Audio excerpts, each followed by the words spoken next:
Hey, thanks for dropping by and checking out this message.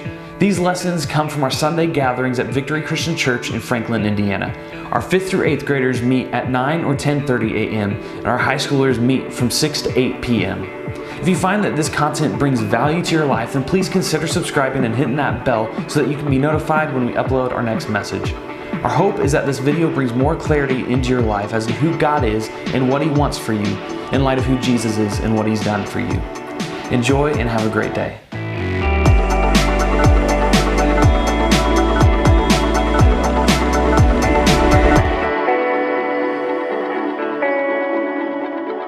All right, so we are in the third and I believe last week of the Circles series. So we're gonna do what we've been doing where you'll get in your small groups. So go ahead and do that. All right, so as everybody's finding their seats and getting settled, I want to talk about, you guys are on middle school, some of you getting ready to go into high school, some of you just got into middle school or you're getting ready to go to middle school. And I remember that I actually moved halfway through 7th grade, so that really shook up my friends group. And then there was a group of people that I kind of latched onto. There was Scott and Chris and this guy Randy and my brother and me. We were all really good friends all through 7th grade, 8th grade, got up into 9th grade. And for some reason, Randy just wasn't the same person that he was in 7th grade. He started being kind of angry. He wanted to be the leader of the group, but he clearly wasn't. If we weren't doing exactly what he wanted to be doing, it caused problems. So eventually over time, we kind of just stopped inviting him to things, and we realized that we were all better off just not hanging out together as friends anymore. And that's not to say that Randy was a bad person, that's not to say that we were bad people, we got to the point in our friendship that it wasn't good anymore. It wasn't what it was supposed to be a friend. And so the first, there's a few questions you're going to go over with your small group leader. And it's going to talk about we want you guys to talk about what is it about friends that is good, and what are some of the bad things when you open yourself up to somebody like that. So discuss that. I'll give you a few minutes, and then we'll come back up here. So in middle school, going into high school, friendships are probably one of the most important things that you deal with on a day-to-day basis, right? And there's a lot of things that go into maintaining those friendships. There's a lot of things that go into deciding who you're going to be friends with. The way that friendships are going has the potential to make or break your entire day, right? And it sort of feels like a back and forth balancing act. So I'm going to ask two of you to come up here. I need 2 volunteers. Okay, right there. And right there.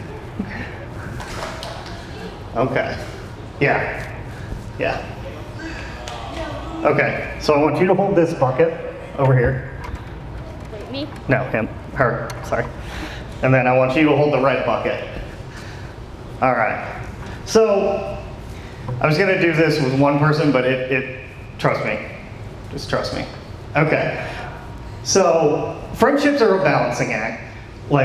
If your best friend doesn't show up to youth group, it can be kind of it makes the whole thing a little bit harder because who are you gonna sit with, right? But you get home and you're kind of down, but your friend gives you a call and they tell you about this really awesome movie that they want to go see, so you guys make plans to go see a movie. And that's a positive. That makes you feel really good about that friendship. But then you see on Instagram, there's some pictures of them hanging out without you. And that makes you feel really bad. I didn't realize that was the rest of that chain. But then you've got another friend that gives you a call and your day just gets that much better because you know there's spaghetti for lunch tomorrow, and your friend's like, man, we should go get that spaghetti and we'll have lunch together and then we'll go do all this other stuff. Like, you make plans and it's a positive. But then you've got that friend and maybe it's just something small. It's maybe they start smoking. That's not good, right? It makes it a little harder to stay friends with them. Or they stop coming to church. And so you don't see them all that much, and you're really not sure if they are on the same path as you. Or then they start hanging out with a different group of people, and you're just not, you don't really click with those people. Or they start asking you to do things that you know are wrong. Like maybe it starts out shoplifting, or lying to your parents, or making crank phone calls. And you just know it's wrong. And eventually it gets to the point where maintaining that friendship is just not worth the effort that you're being asked to put in. You can set that down. Thank you. Thank you. I appreciate it. Thank you.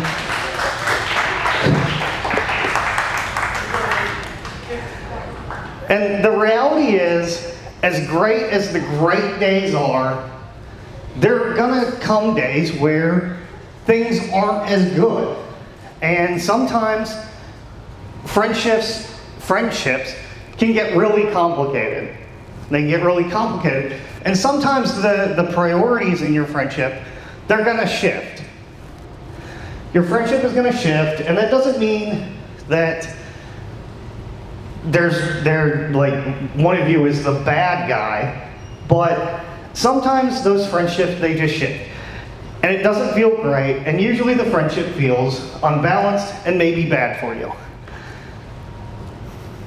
So when you experience a shift like that, you have some options, and I'm going to turn you guys over to your small group leaders again. You're going to talk about that. You're going to see what you guys think. I hope we've had some really good discussion on that. I'm going to come back up here. So when you experience a shift like that, you've got a couple options. And the first option is what I think is the easiest, and one that I've tried many, many times. And spoiler alert, it very rarely works. But you can, when there's a shift in your friend group, you can just ignore it and hope that it goes away on its own, right? That sounds like a really good option, right? You don't have to confront anybody. You don't have to have those awkward conversations. You can just kind of deal with it. That very rarely works. Or you can have that conversation. You can talk to your friend about the change that you're feeling or the concerns that you're having, and you can try to work it out. And that's a good, healthy way of dealing with conflict. And then there's a third option that doesn't really get talked about as much, and it sounds kind of hard, right? You could step back from a friendship that's no longer good for you. And that one probably comes as a surprise to a lot of you. It doesn't sound like, that doesn't sound like very Christian. It's like, oh no, I'm just gonna cut this person out of my life. That doesn't sound nice, it doesn't sound easy, it definitely doesn't sound like something that we are supposed to be doing. But here's the thing, it is okay to walk away from a friendship that is no longer good for you. When you find that the friendship is not what it's supposed to be, you need to walk away from it. When you realize that, when you realize that something has gotten to a point that is no longer good for you, you have to do something. And sometimes that something is walking away from a friendship that's no longer good for you. And we're gonna go into the book of Acts, and we're gonna look at this guy, Paul, right? We've all kind of heard of Paul. He's a pretty good dude. And he had this friend named Barnabas. And they went and they planted churches in a lot of different places.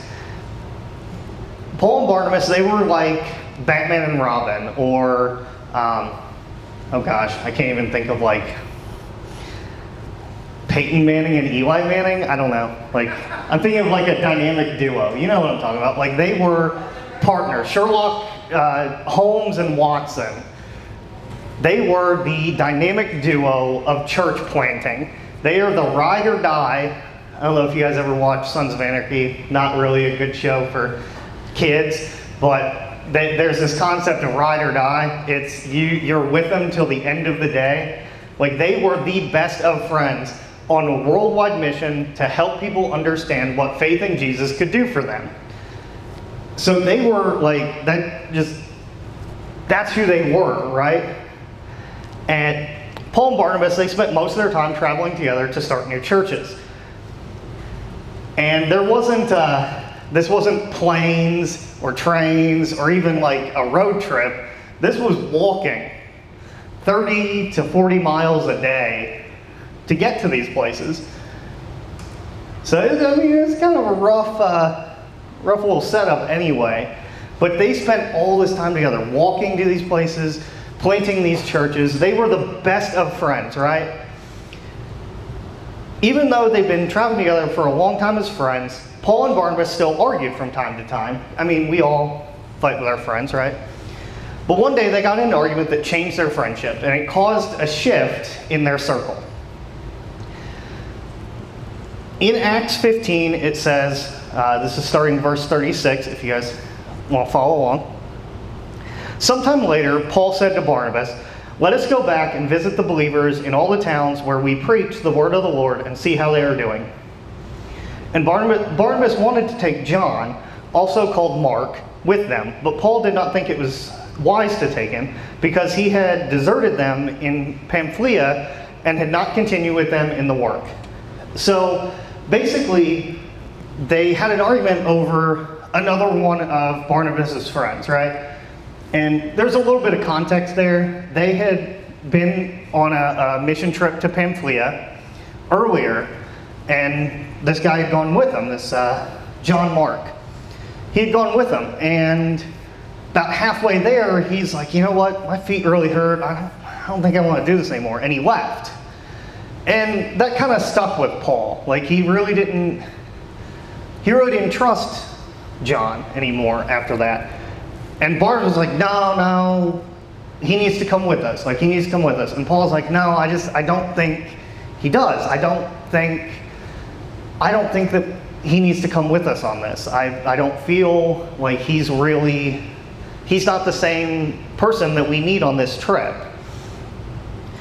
Barnabas seemed to believe that even though John Mark had abandoned the work they were doing, he deserved a second chance. But Paul, looking at his past actions, was certain that history would repeat itself. And so Paul and Barnabas, they looked at this situation, two different perspectives, and neither one really wrong. Paul has every reason to believe what he believes based on the past actions of John. And Barnabas, he has every reason to want to give this guy a second chance. But that small difference in perspective, it created this rift that they just couldn't come to a cohesion on. They couldn't come to an agreement on. So it continues, it says, "They had such a sharp disagreement that they parted company. Barnabas took Mark," that's John, "and sailed for Cyprus, but Paul chose Silas and left, commended by the believers to the grace of the Lord." So basically, they got in such a bad argument that they went their separate ways. They lived so much of their lives together to just split up. That seems really crazy, doesn't it? But that's the thing. When they shifted, it wasn't because either of them was a bad guy. It wasn't because they were wrong. Shifting their friendship didn't ruin their lives either. And that's the other thing I really want you guys to know. It actually strengthened and helped other people's lives. Because of them splitting up at that point, Paul went on to found a bunch of churches out on the other side. Where was he originally going, you guys? Oh, he went back to the other churches, the churches he'd already founded. Sorry about that, got a little confused there for a second. Barnabas went to Cyprus and founded a church there, and it's because of this split, they were able to further the work that they had started together.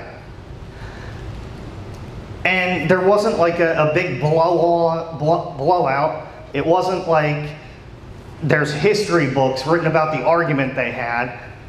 They just realized that they'd come to a point in their relationship where there was this difference, and they just simply stepped back, they stepped away from it, and they moved on. And that's the first point I really want to get across. When you look at your circle and you realize that there's a change needs to be made, start out by be friendly when your circle changes. And start honestly evaluating your circle. That's the first step. And then there's some questions you're going to ask yourself. And you're going to go through those with your small group leaders. There's a handout that they've got. Make sure everybody's got one of those. It's just going to go through some questions you can ask yourself and really how to evaluate your friend group. Hey, hope you enjoyed this video. If you liked it, give it a thumbs up and make sure you're subscribed so you're notified when we upload future videos. Have a great day.